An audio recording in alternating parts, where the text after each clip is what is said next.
ರೇಣುಕಾಸ್ವಾಮಿಗೆ ಮಹಿಳೆಯರು ಕಾನೂನಿನ ಗೌರವ ಇಲ್ಲ, ಅಂತಹ ವ್ಯಕ್ತಿಯನ್ನ ವಿಜೃಂಭಿಸಲಾಗಿದೆ. ದರ್ಶನ್ ಪರ ವಕೀಲ ಸಿವಿ ನಾಗೇಶ್ ವಾದ.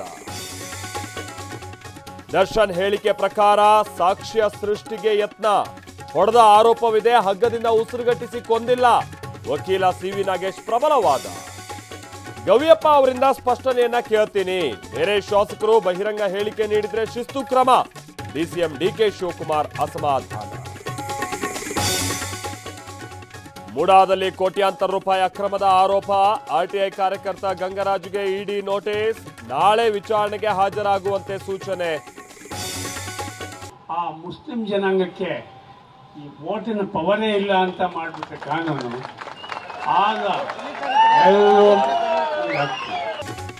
ಮುಸ್ಲಿಮರಿಗೆ ಮತದಾನದ ಹಕ್ಕು ಇಲ್ಲದಂತೆ ಮಾಡಬೇಕು, ಆಗ ಭಾರತೀಯರೆಲ್ಲರೂ ನೆಮ್ಮದಿಯಿಂದ ಇರೋದಕ್ಕೆ ಸಾಧ್ಯ. ಚಂದ್ರಶೇಖರನಾಥ ಶ್ರೀ ವಿವಾದಾತ್ಮಕ ಹೇಳಿಕೆ.